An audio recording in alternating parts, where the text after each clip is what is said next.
ഔപചാരികമായി സാധാരണത്തേതുപോലെ അന്തിക്കാട്ടെ എൻ്റെ വീട് ഉൾപ്പെടുന്ന പോളിംഗ് ബൂത്തിൽ വോട്ട് രേഖപ്പെടുത്തി.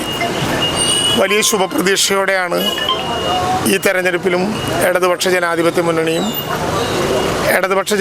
മുന്നണി നിശ്ചയിച്ചത് പ്രകാരം ഒല്ലൂർ മണ്ഡലത്തിലെ സ്ഥാനാർത്ഥി എന്ന നിലയിൽ വ്യക്തിപരമായി ഞാനും ഇപ്പോഴുള്ളത്. ആ പ്രതീക്ഷയ്ക്ക് വലിയ മങ്ങലേക്കും എന്ന് വിചാരിക്കുന്നില്ല. അവസാനത്തെ ലാപ്പിൽ ഇടതുപക്ഷ ജനാധിപത്യ മുന്നണി കൂടുതൽ കരുത്തോടെ മുന്നോട്ട് പോയ ഒരു പൊതുചിത്രമാണ് കാണാനുള്ളത്. സാധാരണത്തേതുപോലെ വ്യാപകമായിട്ടുള്ള തെറ്റായ പ്രചരണ പ്രവർത്തനങ്ങളും ചർച്ചകളും സംവാദങ്ങളും ഒക്കെ ഉണ്ടായിരുന്നു. ഇത് തെരഞ്ഞെടുപ്പുമായി മാത്രം വിവിധ വിധത്തിലുള്ള സംവാദം കേൾക്കുന്നവരല്ല കേരളത്തിലെ ജനങ്ങൾ എന്നുള്ളതുകൊണ്ട് കേരളത്തിലെ ജനങ്ങൾ കഴിഞ്ഞ കുറേ കാലമായി രാഷ്ട്രീയ പ്രശ്നങ്ങളിലെല്ലാം ഇടപെടുന്നവരാണ് എന്നുള്ളതുകൊണ്ടും ഇതിൻ്റെ എല്ലാം യാഥാർത്ഥ്യം ജനങ്ങൾക്ക് വളരെ കൃത്യമായി ബോധ്യപ്പെട്ട അവസാനത്തെ ലാപ്പായിരുന്നു ഈ കാലത്തിനിടയിൽ കഴിഞ്ഞു പോയിട്ടുള്ളത്. അതുകൊണ്ട് വളരെ ആവേശകരമായിട്ടുള്ള പൊതുവായിട്ടുള്ള ഒരു സ്ഥിതിയാണ് ഇന്നുള്ളത് എന്ന് തന്നെയാണ് ഞങ്ങൾ മനസ്സിലാക്കുന്നത്. ആ വിധത്തിൽ വളരെ ആവേശകരമായിട്ടുള്ളൊരു തെരഞ്ഞെടുപ്പായി ഇത് പൂർത്തീകരിക്കും.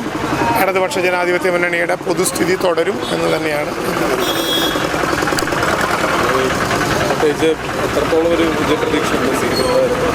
വിജയപ്രതീക്ഷ വളരെ ഉയരത്തിലാണ്.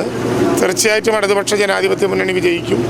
ഇടതുപക്ഷ ജനാധിപത്യ മുന്നണിയുടെ സ്ഥാനാർത്ഥിയാണ് എന്നുള്ളതുകൊണ്ട് ഒല്ലൂരിലെ വിജയവും സുനിശ്ചിതമാണ് എന്നുള്ള പൊതുധാരണയാണ് നമുക്കെല്ലാവർക്കും ഉള്ളത്. പാലക്കാട് ഇന്നലെ ഉണ്ടായ സംഭവം ജനാധിപത്യത്തിന് ഭൂഷണമല്ലാത്ത കാര്യങ്ങളാണിതെല്ലാം. സാധാരണ നിലയിൽ ആശയ സമരമാണ് ഒരു ജനാധിപത്യ തെരഞ്ഞെടുപ്പ്.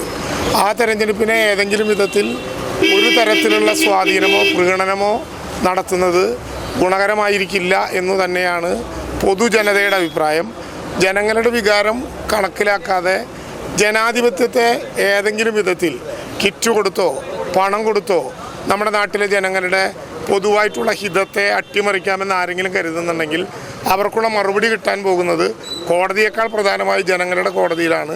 അതാണ് ഇന്ന് നടക്കുന്ന തെരഞ്ഞെടുപ്പ്. ആ തെരഞ്ഞെടുപ്പിൽ ജനങ്ങൾ ഇത്തരത്തിലുള്ള തെറ്റായ നടപടികൾക്കെതിരായിട്ടുള്ള പൊതുവികാരം വളരെ ശക്തമായി പോളിങ്ങിലൂടെ ജനവിധിയിലൂടെ പ്രകടിപ്പിക്കുമെന്ന് തന്നെയാണ് ഞാൻ കരുതുന്നത്.